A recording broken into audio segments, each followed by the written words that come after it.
Chosen ones, I need to speak to you plainly and without delay. What I'm about to share is urgent, and it is not meant for everyone.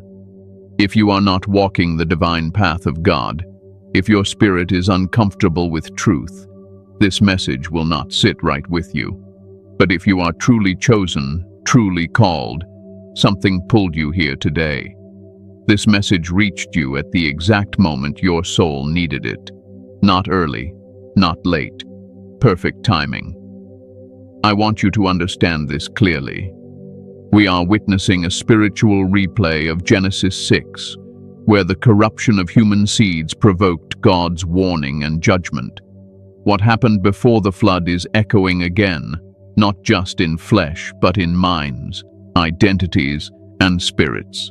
Stay with me until the end, because what I will reveal today will bring clarity to confusion you've been carrying quietly.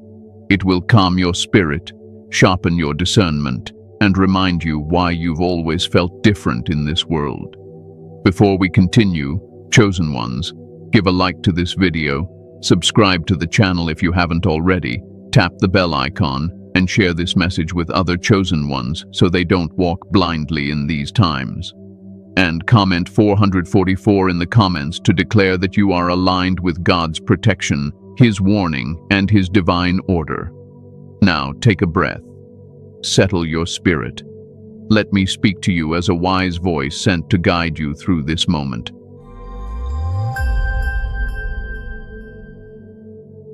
Genesis 6 explained simply what really happened before the flood. Now listen to me carefully and let your spirit relax as I explain this, because many people speak about Genesis 6, but very few explain it with wisdom, balance, and truth. I don't want you afraid. I want you informed, grounded, and steady. Genesis 6 is not just an old story about anger and punishment. It is a revelation about boundaries, order, and what happens when God's design is violated. Before the flood, humanity had reached a point where corruption was no longer just about sin as we casually describe it today. It went deeper.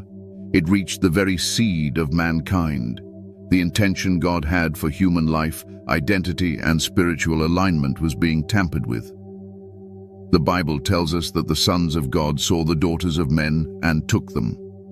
This passage has confused many for generations. Some ran too far with fear. Others dismissed it completely. Wisdom sits in the middle. What mattered most to God was that the natural order He established was being violated. Human beings were no longer walking within the design He created. Boundaries between the divine and the human were being crossed in rebellion, not obedience. Understand this. God is not threatened by humanity. He is protective of humanity. The flood was not rage without reason. It was a reset to preserve what could still be saved. God looked across the earth and saw that the thoughts of man's heart had become continually corrupted. Not occasionally, continually. That means corruption had become normal, accepted, celebrated. That is always the sign that judgment is near. Not when sin exists, but when sin becomes identity. Yet even in that darkness, God preserved a remnant. Noah, one man, one family, one bloodline that remained aligned with God's design. This is important for you to hear. God always preserves a remnant. Always. No matter how corrupted the world becomes, He never wipes out what is pure. He protects it. The ark was not just a boat. It was a boundary. It was separation. It was obedience in action. While the world laughed, mocked, and ignored the warnings, Noah listened.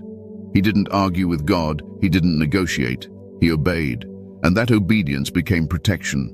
Now let me slow this down for you, because this is where the therapy comes in. Many chosen ones today feel overwhelmed when they hear about Genesis 6. They feel fear. They feel heaviness. But that is not what this story is meant to produce in you. Genesis 6 is not about terror. It is about discernment. It is about understanding that when God warns, He is also offering shelter. The corruption before the flood was not just external, it was internal. Minds were altered, morals were twisted, truth was blurred. Sound familiar? People no longer knew who they were, why they existed, or who God truly was. Creation itself groaned under the weight of disorder. God is a God of order, not control. Order. Order brings peace. Disorder brings anxiety, confusion, and violence.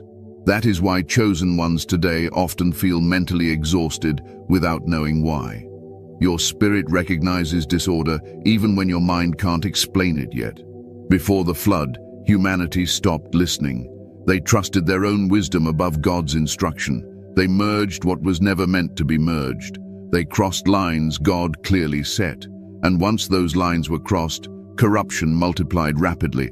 This is important. Corruption never moves slowly once boundaries fall. It accelerates. But hear this gently. God did not abandon humanity, He intervened. Judgment in the Bible is often misunderstood. Judgment is not always destruction. Sometimes it is divine interruption. God steps in when humanity is about to lose itself completely. That is why Genesis 6 matters today. Not because history repeats itself exactly, but because patterns repeat. Human nature repeats. Rebellion repeats. And so does God's mercy. Chosen one, you need to understand something deeply. You are not here by accident. Just like Noah was born in a corrupted generation, you were born in one too. That does not mean you are doomed. It means you are assigned. God did not preserve Noah because he was perfect. He preserved him because he was willing. Willing to listen, willing to obey, willing to stay different. That is why you've always felt different. That is why certain things never sat right with you.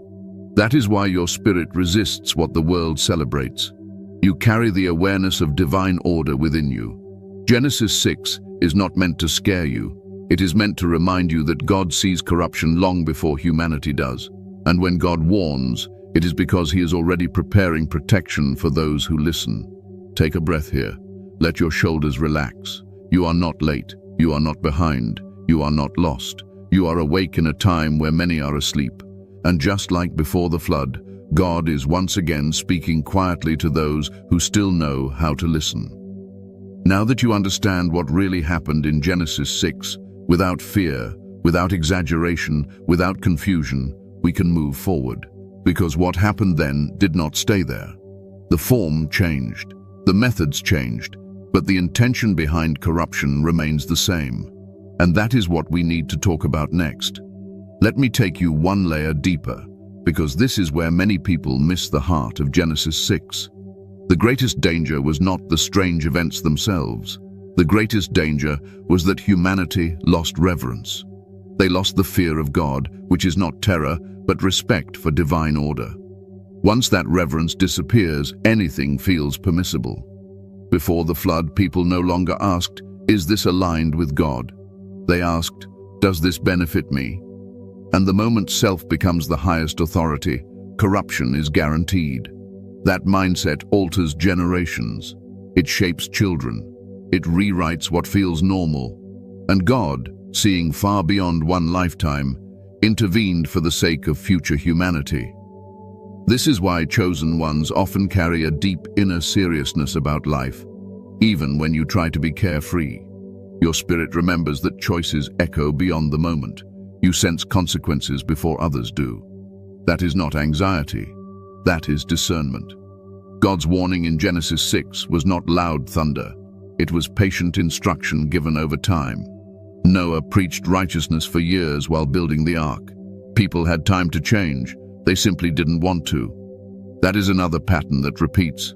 God always gives time. Humanity often wastes it. And yet, notice this. When the flood came, the ark was already built.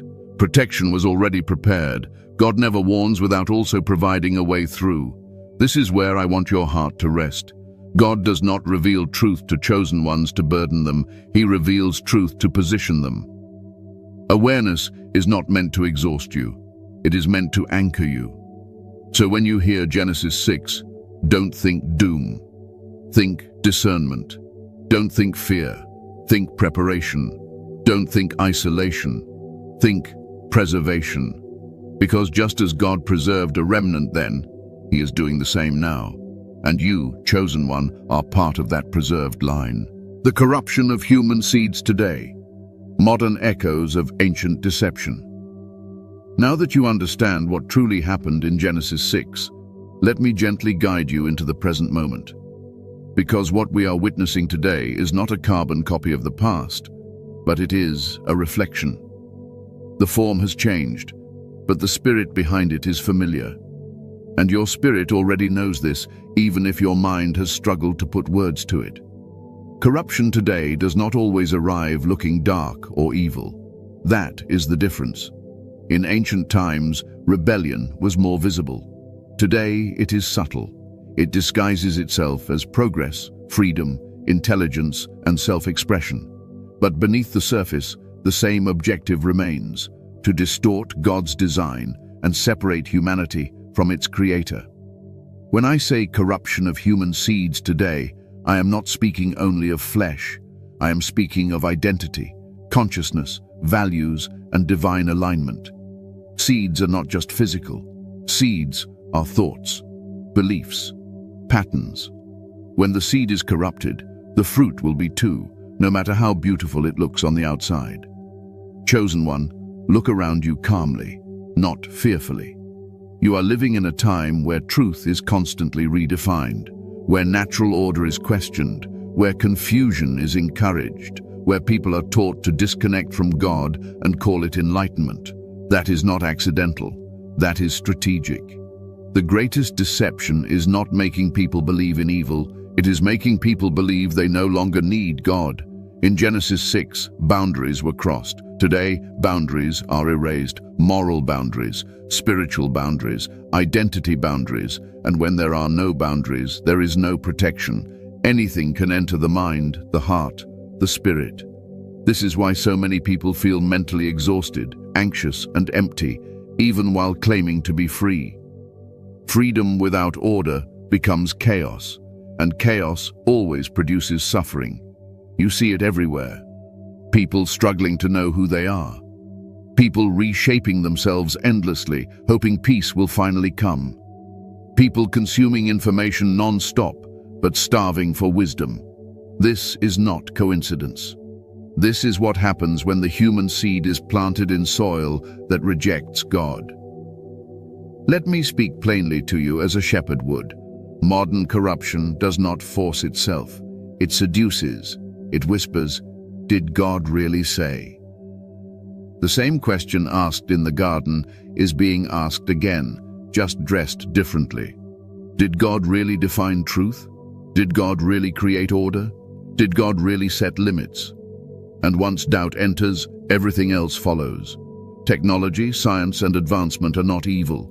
God is not against knowledge, but knowledge without reverence becomes dangerous. When humanity begins to see itself as creator rather than creation, corruption accelerates. This is exactly what happened before the flood. Human wisdom rose above divine instruction, and here is where chosen ones feel the tension deeply. You live in the same world as everyone else, but you don't move the same way. Your spirit resists certain ideas instinctively. You feel uneasy with trends that others celebrate. You sense that something is off, even when you can't immediately explain why. That is not judgment. That is discernment. Many of you have tried to silence that inner voice. You told yourself you were overthinking, too sensitive, too serious. But the truth is, your spirit recognizes patterns that your mind is still catching up to. You are wired to notice corruption early because your role is preservation. Corruption today also targets intimacy, family, and legacy. Anything God designed to carry blessing is attacked. Marriage is mocked. Parenthood is devalued. Commitment is replaced with convenience.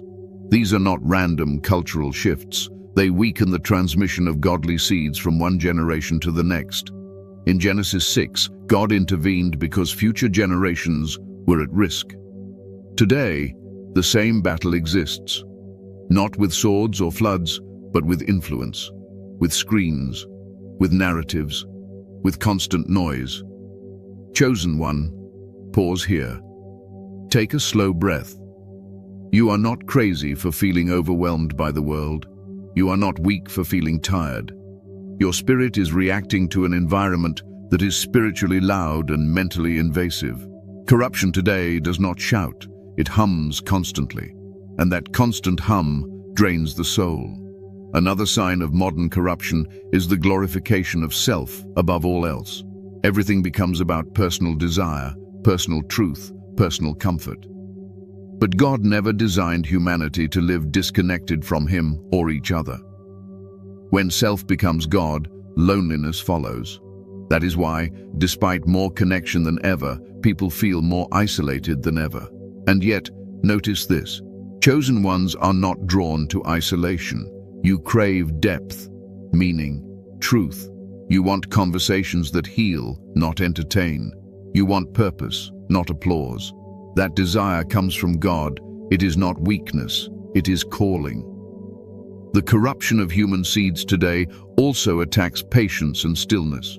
Everything must be fast, immediate, instant. But spiritual growth requires time.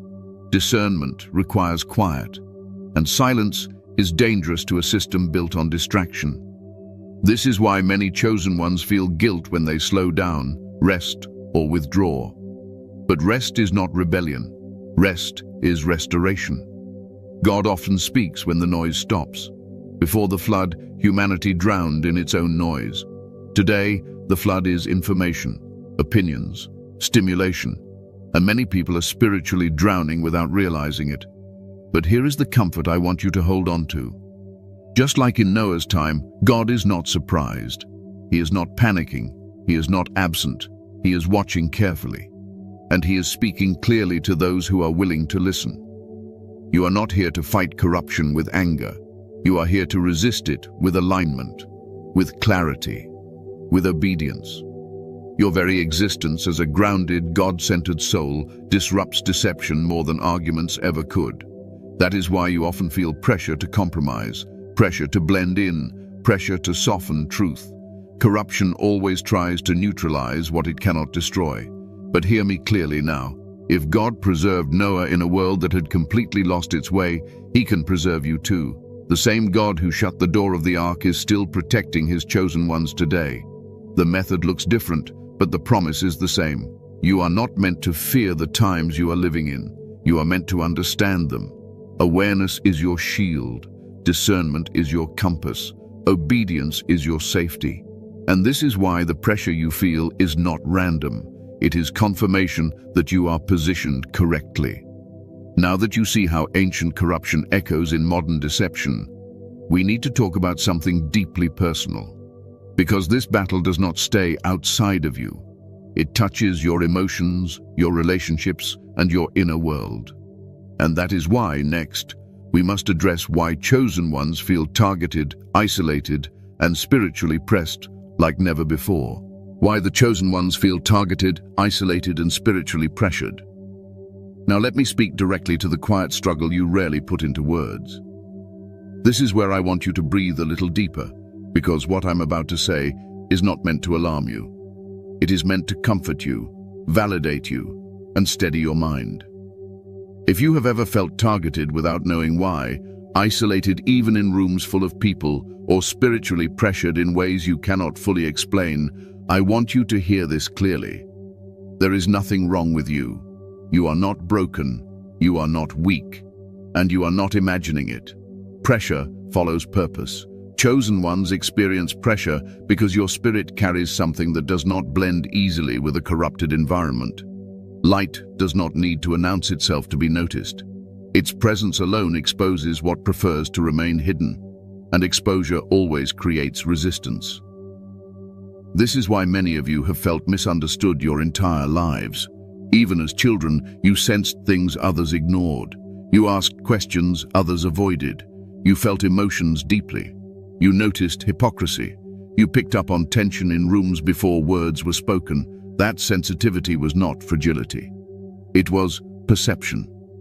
But perception comes with weight. Living in a world that constantly moves against your spiritual nature creates internal tension. You are asked to normalize what your spirit rejects. You are encouraged to celebrate what your conscience questions. Over time, that creates exhaustion. Not physical exhaustion, but soul fatigue. This is why many chosen ones feel tired even when they rest. Your spirit is constantly filtering noise, deception, and distortion. You are processing on a deeper level than most people, and that takes energy. Isolation is another wound many of you carry quietly. You may have relationships, friends, family, but still feel alone, not because you lack people, but because you lack resonance. Few people speak your language. Few people understand your silence. Few people are willing to sit with truth instead of distractions. This isolation is painful, but it is also protective. God often separates before he elevates, not to punish, but to preserve. In seasons of separation, God refines discernment. He removes dependence on external validation. He teaches you to hear his voice without interference. Yet I know this truth does not always remove the ache. There are moments when you wonder why connection feels so difficult, why you seem to outgrow people quickly, why certain conversations feel shallow, why you crave depth while others crave noise. That does not make you arrogant, it makes you aligned. Spiritual pressure also manifests as inner battles, doubt, self-questioning, emotional heaviness without a clear cause. You may wake up some days feeling burdened without knowing why. This is because spiritual environments affect the soul just as weather affects the body. Before the flood, the atmosphere itself was corrupted. Today, the atmosphere is heavy with confusion, fear, comparison, and constant stimulation. Chosen ones absorb this more intensely because you are spiritually porous. You feel what others numb themselves to. That is why many of you have gone through seasons of withdrawal. You needed silence. You needed space. You needed to disconnect, not because you were depressed, but because your soul was overloaded. Let me say something important here. Withdrawal is not always weakness. Sometimes it is wisdom. Jesus himself withdrew often, not because he was overwhelmed, but because intimacy with God required separation from noise. Chosen ones must learn this rhythm or risk burning out. Feeling targeted is another experience many of you share. You may notice that conflict finds you even when you avoid it, that your intentions are misunderstood, that people project onto you, that you attract both admiration and resentment without trying. This happens because your presence activates people's unresolved inner worlds. Those aligned with truth feel drawn to you. Those resisting truth feel irritated by you, and often neither understands why. This can be emotionally confusing. You may question yourself. You may try to soften, shrink, or silence yourself to avoid friction, but shrinking does not bring peace. It only brings self-betrayal. Chosen ones are often tempted to dim their light to survive, but dimming your light only increases inner conflict. Peace comes from alignment, not approval. Let me slow this down and speak to your heart. The pressure you feel is not a sign that you are failing. It is a sign that you are resisting compromise. Corruption presses hardest on those it cannot convert. If you were fully aligned with the world, there would be no resistance. The enemy does not waste energy on what already belongs to him. That realization alone should shift how you interpret your struggles. Spiritual pressure also increases as you grow. The more aware you become, the more responsibility you carry. Awareness is a burden before it becomes a blessing. First you see, then you grieve. Then you learn how to stand. Many chosen ones are currently in the grieving phase. You see what others don't. You mourn the loss of innocence. You mourn truth being twisted. You mourn relationships that cannot follow you where God is leading. Grief is part of awakening. Do not rush through it. Do not judge yourself for it. And hear this gently. God is not asking you to carry the weight of the world. He is asking you to stay faithful within it. You are not called to fix everything. You are called to remain aligned. Pressure does not mean urgency. Urgency creates anxiety. Alignment creates peace. This is why grounding practices matter for chosen ones. Prayer, stillness, scripture, silence. These are not religious obligations, they are spiritual hygiene. Just as the body needs rest, the soul needs recalibration. You cannot live continuously exposed to corruption without tending to your inner world. Chosen one, If you feel weary, it does not mean you are weak. It means you have been standing longer than most. If you feel lonely, it does not mean you are unloved. It means you are being refined. If you feel pressure, it does not mean danger is near. It means purpose is present. And this is where I want your heart to settle. God sees the pressure you carry. He sees the battles you fight silently. He sees the restraint you practice when others indulge. He sees the obedience that goes unnoticed. You are not forgotten. You are not overlooked. You are being prepared. Now that you understand why the pressure exists, why isolation has purpose, and why your experience is different, it is time to hear the warning that comes with love. Because awareness without guidance can still lead to exhaustion. Next, we must talk about God's warning to the chosen ones and how to stay protected, grounded, and spiritually intact in the midst of all this. Let me also address something many chosen ones struggle with but rarely admit. You often feel responsible for others. You sense when someone is drifting, hurting, or lost, and you carry that weight silently. That burden did not come from ego, it came from compassion, but compassion without boundaries becomes exhaustion. Before the flood, humanity ignored warnings because they were consumed with themselves. Chosen ones today often make the opposite mistake. You carry too much concern for others while neglecting your own spiritual maintenance. And God never asked you to bleed yourself dry for people who refuse to listen. Discernment means knowing when to speak and when to stay silent. Not every truth needs to be spoken in every season. Jesus himself did not answer every question. Silence can be obedience too. Another source of pressure comes from your awareness of time. You sense that things are accelerating, that moments matter more, that choices carry weight. This awareness can create anxiety if not anchored in trust. But God did not reveal timing to burden you. He revealed it so you would live intentionally. You are not called to rush. You are called to remain rooted. Let me say this plainly. Corruption thrives on urgency and panic. God operates in clarity and peace. If something is pushing you into fear, confusion, or haste, pause. God's guidance may challenge you, but it will never fracture your peace. This is where spiritual maturity grows. Learning to remain calm while discerning chaos. Learning to stay gentle while standing firm. Learning to trust God's pace, not the world's pressure. So if you feel stretched right now, don't interpret that as danger. Interpret it as expansion. Growth stretches before it strengthens. And remember this, chosen one. Pressure does not define you. Your response does. You are not here to be crushed by the times. You are here to remain unshaken within them. Now, with this understanding settled in your spirit, we are ready to hear God's warning, not as fear, but as loving instruction meant to keep you whole. God's warning to the chosen ones. Stay pure, stay awake, stay separated. Now listen to me slowly and carefully, because this is the heart of the message. This is not a warning spoken in anger. This is not fear-based. This is a father's warning. Calm, clear, protective. When God warns his chosen ones, it is never to frighten them. It is to preserve them.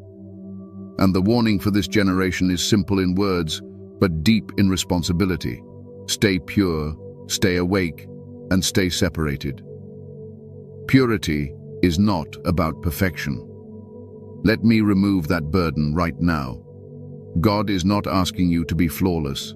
He is asking you to be aligned. Purity means guarding what enters you, what you watch, what you consume, what you entertain in your mind. Corruption rarely begins with actions. It begins with permission. Before the flood, humanity did not fall overnight. They tolerated small compromises. They normalized what once felt wrong, and over time, discernment dulled. That is always how corruption works. It does not rush you, it wears you down. Chosen one, you must understand this. Everything you allow into your spirit plants a seed. Conversations plant seeds. Music plants seeds. Images plant seeds. Repeated exposure shapes belief. This is why God warns you to be careful not because he is restrictive, but because he understands formation. Staying awake does not mean living in suspicion, it means living in awareness. Spiritual sleep is dangerous because it dulls discernment. When people are asleep spiritually, they absorb narratives without questioning them. They adopt values without examining them. They drift without realizing it. Staying awake means you regularly ask yourself, is this drawing me closer to God or pulling me away? Is this feeding my spirit or numbing it? Is this producing peace or confusion? Awareness is not exhausting when it is paired with trust. It only becomes heavy when you feel responsible for everything. You are responsible for alignment, not outcomes. Separation is the most misunderstood part of God's warning. God is not calling you to isolate yourself physically from the world. He is calling you to be spiritually distinct. You can walk among people without absorbing their values. Jesus ate with sinners, but never adopted their ways. Separation means you do not compromise truth to belong. You do not dilute conviction to be accepted. You do not silence discernment to maintain comfort. This is difficult, especially for chosen ones who crave harmony. You often prefer peace over conflict, but peace that requires self-betrayal is not peace. It is avoidance. Let me speak gently but firmly here. Some relationships will require distance. Some environments will require exit. Some habits will require discipline, not because they are obviously evil, but because they subtly erode alignment. God often removes chosen ones from environments, not because those environments are sinful, but because they are distracting. Before the flood, people were busy, eating, drinking, marrying, living. None of those things are wrong, but they were consumed by the ordinary while ignoring the eternal. Distraction became destruction. Chosen one, if God is nudging you to step back from something, listen. Obedience often feels like loss before it feels like protection. Another part of God's warning is about guarding your identity. The world will try to define you by labels, productivity, appearance, or trauma. God defines you by calling. If you allow the world to name you, it will also claim you. Identity confusion is one of the strongest tools of corruption. That is why you must return to God regularly, not just in crisis, but in consistency. Identity is reinforced through repetition. What you rehearse becomes what you believe. Prayer is not begging, it is alignment. Scripture is not information, it is calibration. Silence is not emptiness, it is space for God to speak. God's warning also includes rest. Yes, rest. Chosen ones often ignore this part because you feel urgency. But urgency without rest leads to burnout. Even God rested. Not because he was tired, but because rest is part of order. Rest reminds you that outcomes do not depend solely on you. If you do not rest intentionally, exhaustion will force you to stop. And forced rest is never gentle. Let me say this plainly. Overexposure to corruption without restoration leads to numbness. That is why God calls you into quiet places, not to escape responsibility, but to renew clarity. God's warning is not that darkness is winning. Darkness never wins. God's warning is that compromise is costly, and chosen ones cannot afford to be careless. But hear this clearly now. God would not warn you if he had not already equipped you. Awareness is evidence of protection. Discernment is evidence of calling. Conviction is evidence of relationship. You are not being warned because you are weak. You are being warned because you are trusted. So do not receive this warning with fear. Receive it with gratitude. A warning means you are being watched over. It means God is invested in your future. Stay pure, not rigid. Stay awake, not anxious. Stay separated, not isolated. And if you stumble, do not hide. Return. God's mercy is not fragile. Now that you understand the warning, the instruction, and the heart behind it, we must talk about something empowering. Because you are not just being protected, you are being positioned. Next, we will talk about your divine role in this generation and why you were born for this exact moment. Let me also speak to the danger of subtle compromise, because this is where many chosen ones stumble without realizing it. Compromise rarely announces itself as rebellion. It often appears as fatigue, as loneliness, as the desire to feel understood or accepted. And in those moments of emotional vulnerability, the enemy offers comfort without alignment. This is why emotional awareness is spiritual protection. When you feel drained, discouraged, or unseen, that is not the time to make major decisions.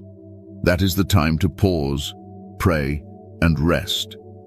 Many spiritual missteps happen not because of defiance, but because of exhaustion.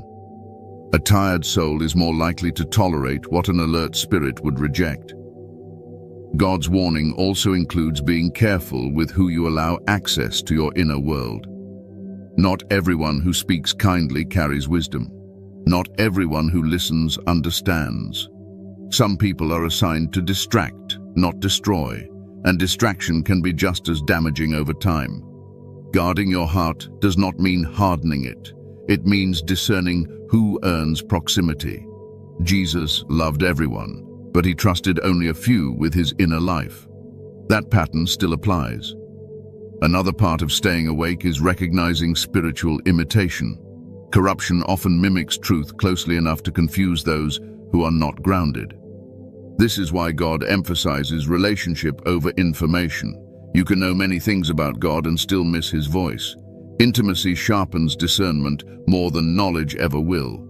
If something sounds spiritual but produces fear, pride, or superiority, examine it. God's truth produces humility, peace, and clarity. Conviction may sting, but it heals. Condemnation only wounds. Let me also correct a common misunderstanding. Separation does not mean disengagement from society. You are not called to hide. You are called to stand differently. Your integrity in everyday life is part of your witness. How you speak, how you treat others, how you respond under pressure. Chosen ones are often watched more closely than they realize, not because they are famous, but because authenticity draws attention. People may not listen to your words, but they observe your consistency. And finally, remember this. God's warning is not an announcement of disaster. It is an invitation to alignment. Warnings are evidence of care. Silence would be far more dangerous. If God is speaking to you now, it is because he intends to walk with you through what is coming. He does not warn from a distance. He warns from closeness. So receive this warning not as a weight, but as a covering, not as restriction, but as guidance, not as fear, but as favor, because those who listen to God's warnings are not caught off guard, they are carried through. The divine role of the chosen ones in this generation. Now let me lift your eyes for a moment, because everything we have spoken about so far was preparation for this understanding. God does not warn without purpose. He does not preserve without intention. And he does not awaken chosen ones simply so they can observe the times. You are here because you have a role. You were not born into this generation by chance. Many of you have wondered why life feels heavier for you than it seems for others. Why you carry a sense of responsibility you never asked for. Why you feel called to depth while the world prefers distraction. That feeling did not come from trauma or imagination. It came from assignment. In every generation where corruption increases, God positions stabilizers. People who carry clarity, people who hold the line, people who anchor truth quietly while chaos grows louder. You are not here to dominate the world. You are here to preserve what still can be preserved. Before the flood, Noah was not popular.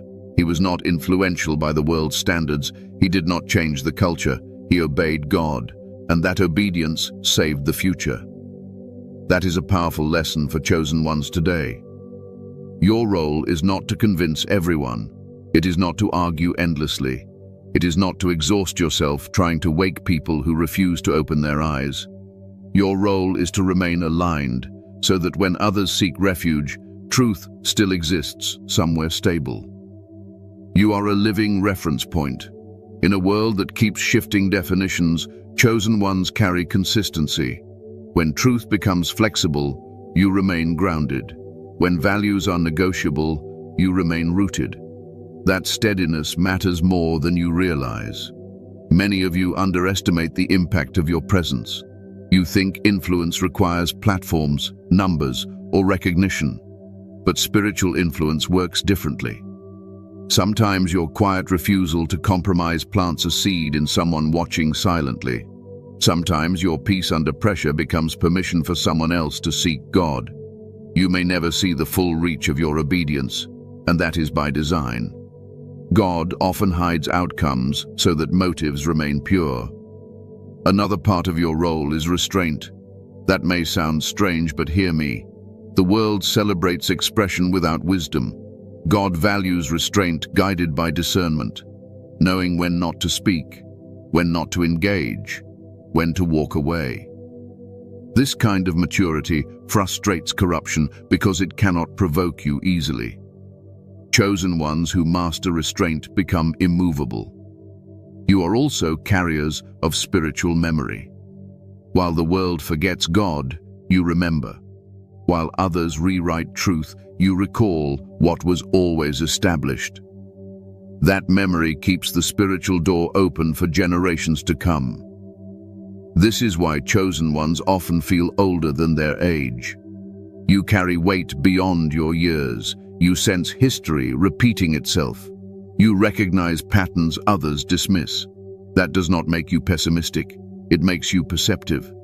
Your role also involves intercession, even when you don't label it that way. When you pause before reacting, when you pray quietly, when you choose patience over retaliation. Those moments matter. They shift atmospheres in ways you may never fully comprehend. Before the flood, violence filled the earth. Violence begins internally before it becomes external. Chosen ones resist violence at its root by choosing peace, self-control, and humility. That resistance slows corruption.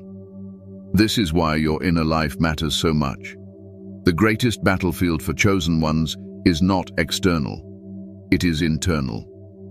Your thoughts, your emotions, your reactions. The enemy knows that if he can destabilize you internally, your external impact diminishes. That is why God emphasizes inner alignment over external success. A calm, grounded, chosen one is far more dangerous to corruption than an angry one.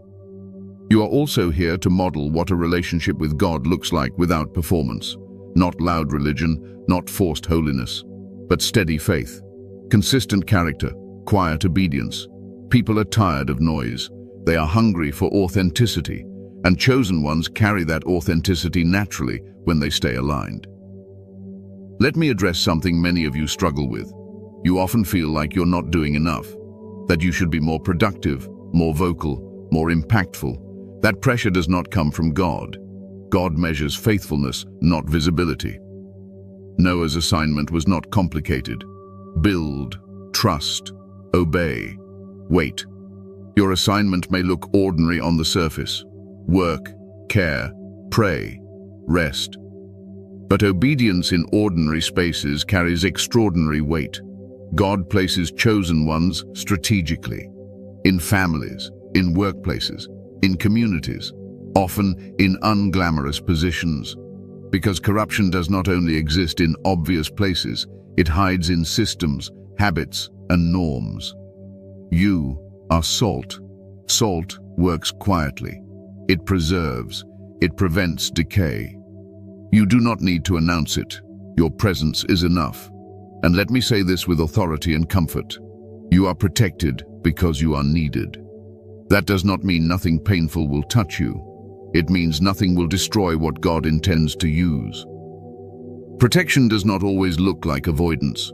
Sometimes it looks like endurance. God trusts you with endurance because He has strengthened you for it. Finally, understand this. Your role is not permanent struggle. There will be seasons of rest, seasons of clarity, seasons of joy. God does not keep His chosen ones in constant tension. He leads them beside still waters too. But for now, your awareness, your discipline and your alignment matter deeply. So do not minimize your role. Do not envy louder voices. Do not rush your process. And do not abandon your grounding practices. You are not here to escape the times. You are here to stand faithfully within them. And now, with this understanding settled, it is time to close this message gently, firmly, and with reassurance. Because God did not bring you this far to leave you uncertain. Let me speak to you one last time, heart to heart, as we conclude. Let me also remind you of something important, because many chosen ones forget this when the journey feels long. You are not carrying this role alone. God never assigns purpose without provision. Even when you feel unseen by people, you are fully seen by heaven. There are moments when obedience feels unrewarded, when doing the right thing seems to cost more than it gives, when compromise looks easier.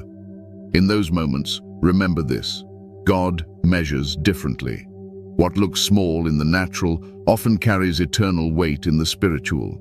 You are not delayed. You are being rooted. Deep roots take time, and deep roots are what allow trees to stand when storms arrive. Shallow growth may look impressive at first, but it cannot endure pressure. God is more interested in your stability than your speed. Also know this: you are not behind schedule. God's timing is not threatened by the world's acceleration. He moves with intention, not panic. When the time is right, what He has prepared in you will surface naturally. So stay faithful in the unseen moments. Stay aligned when no one is watching. Stay gentle without becoming passive. Stay firm without becoming hardened. Your role is unfolding exactly as it should. Now let us bring this message to a close with clarity, peace, and renewed strength, so you can carry this understanding forward without fear. Conclusion: a final warning, comfort, and call to alignment. Chosen one, take a slow breath with me right now. Let everything you've heard settle gently into your spirit. This message was not meant to overwhelm you. It was meant to steady you. You were led here because God wanted to remind you of who you are, where you stand, and why your awareness matters in this generation. We are living in serious times, yes, but seriousness does not mean hopelessness. God has never left Himself without witnesses, without remnant, without chosen ones who carry clarity when the world drifts into confusion. You are part of that preservation, not by force, not by fear, but by alignment. Remember this above all else: God's warnings are not signs of abandonment, they are signs of closeness. He warns those He walks with. He instructs those He intends to protect. If your spirit resonated with this message, it is because you are being covered, not condemned. You do not need to panic. You do not need to rush. You do not need to fight the world. Your assignment is simpler and deeper than that. Stay grounded. Stay obedient. Stay discerning. Stay connected to God's voice above all others. And when the noise grows louder, return to stillness. When pressure increases, return to prayer. When confusion spreads, return to truth. You were never meant to carry this season alone. Before you go, chosen ones, make sure you like this video, subscribe to the channel if you haven't already, tap the bell icon, and share this message with other chosen ones who need clarity and peace right now. And comment 444 in the comments as a declaration that you are aligned with God's protection, His warning, and His divine order. Walk gently, stand firmly, and remember, God is not finished with you. You are exactly where you need to be.